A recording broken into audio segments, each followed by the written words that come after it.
What's up, everybody? Super Dukes fan here from Mustang Weekly Update number 22 on this Friday. So, thank you so much for bearing with me. I wasn't able to post the weekly update last week like I feared, because of course I was in Virginia on a little trip, and that went very well. Speaking of the trip, the Mustang is such a nice road tripping car.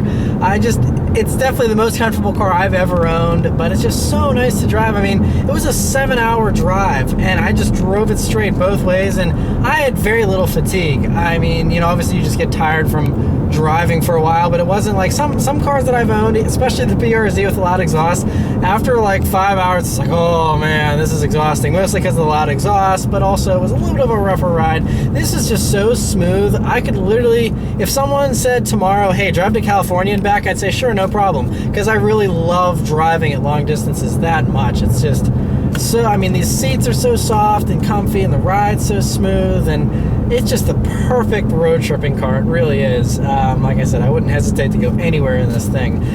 So I really enjoy that. Because of all this driving, though, that I did this past week, I'm almost at 12,000 miles after like 5 months of ownership here.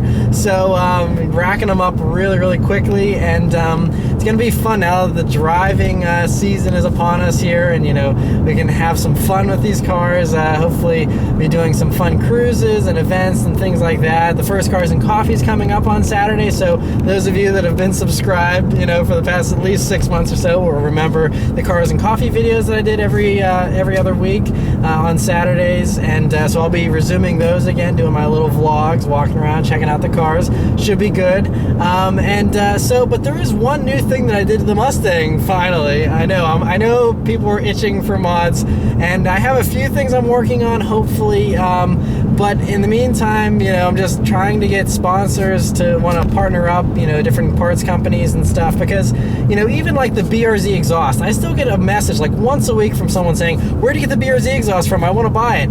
And there's like so much promotion that I do whenever I, put these parts on my cars. It'd be really nice that, have someone hook me up and want to work with me to help make that happen. So we'll see. I've been talking with a few people. Hopefully can get some parts here for the car.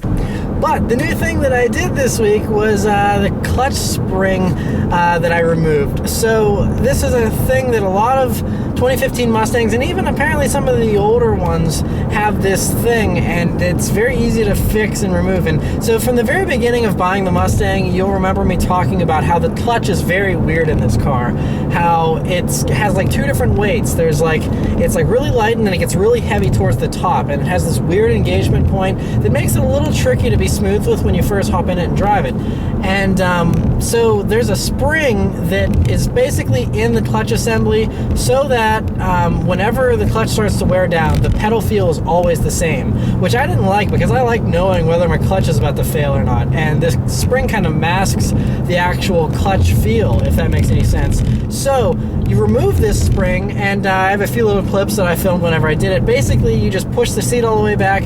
You use your left hand when you're laying down on the floor that'll push in on the clutch, and then it's a really big, heavy spring, and it took me like a few minutes to really get that out, because it's in there good. But you jiggle that to the right towards the brake pedal there, and you pop it out, and then now all of a sudden, once you remove it, everything's better. The clutch is a little bit heavier, I will say that. It is a little bit heavier, but you get used to it very easily. It's still not overbearing or annoying to use in traffic or anything.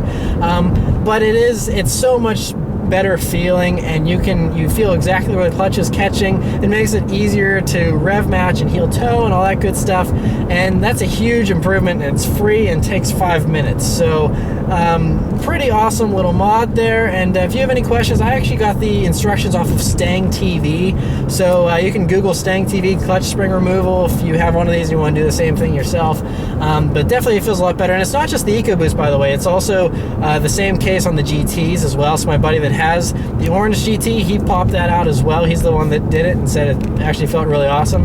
So I decided to do it on mine as well, and I'm glad that I did.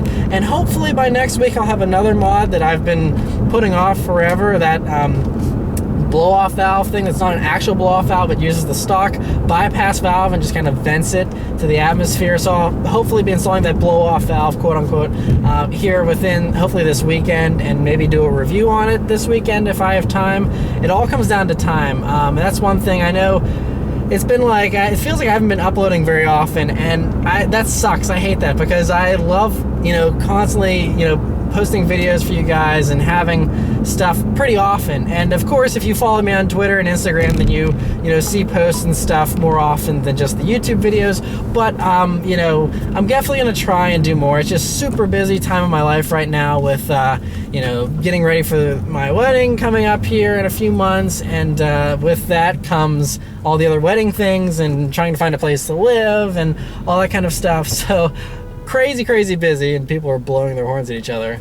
But yeah, so sorry for the absence of videos, but like I said, with the Cars and Coffee stuff and other things coming up here soon, now that the weather's nice, hopefully there'll be more videos soon. And the last thing I want to talk about in this weekly update is, of course, Furious 7 came out this past weekend, and if you haven't seen it yet for whatever reason, definitely go see it.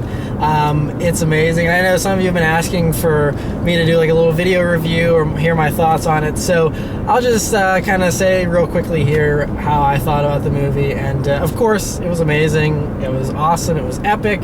I mean, the action sequences were, just as epic as like the Avengers or anything like that. I mean, it was just so action-packed. I felt like I was watching a Michael Bay movie for part of the time, except, obviously the story was still just, it was so good. And the way they did everything, the way they did I don't want to give any spoilers for those that haven't watched it yet, but the way that they tied everything together was so perfect. And I really had concerns, of course, since Paul Walker had only filmed about half of the stuff that he needed to do.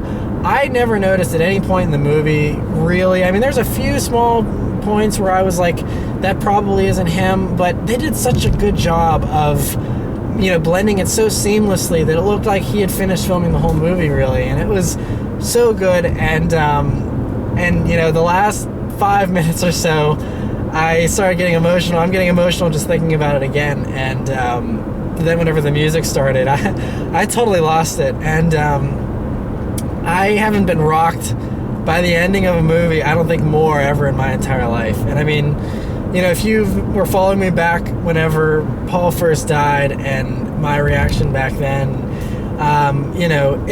you'll remember that I said, he was, that the first Fast and Furious is what got me into cars and the car culture. I always liked racing games and stuff whenever I was younger, but whenever I was 11 and watched the first Fast and Furious when it came out on VHS, it just blew my mind. And so it's like a part of my childhood died with this movie, because that was my whole childhood growing up, watching these movies, watching the newest one, and I was always a huge fan of all of them, even whenever some people didn't like them back with Tokyo Drift and thought they lost their way.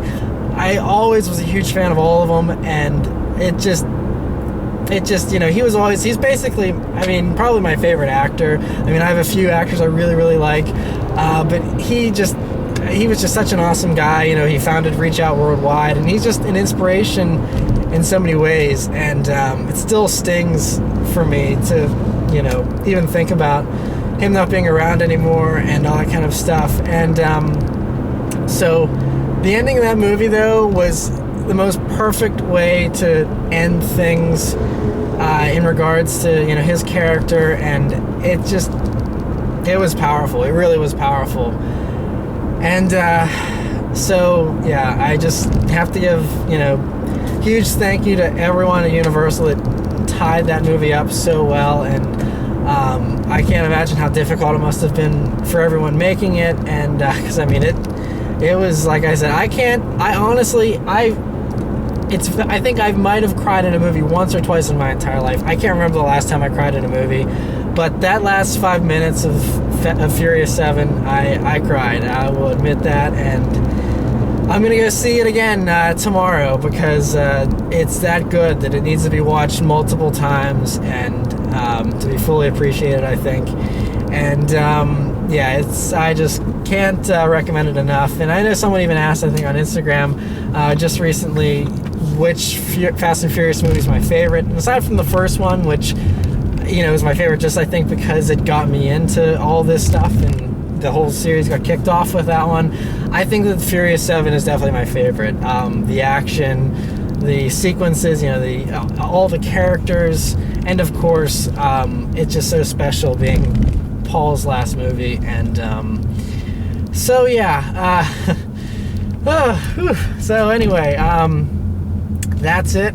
And so I'll leave you guys with a nice little acceleration actually that I'm coming up on the road I always do here. And so I will do a nice little acceleration here like I always do, although I can't say that I'll be super enthusiastic considering I'm like shaken up again just talking about it. But once this car gets out of the way, and of course they're pulling in front of me, so I can't go very fast anyway.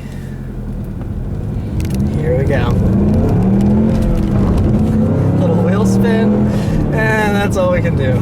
So, oh well. But anyway, thank you guys so much for watching, and I'll see you next time. Take care.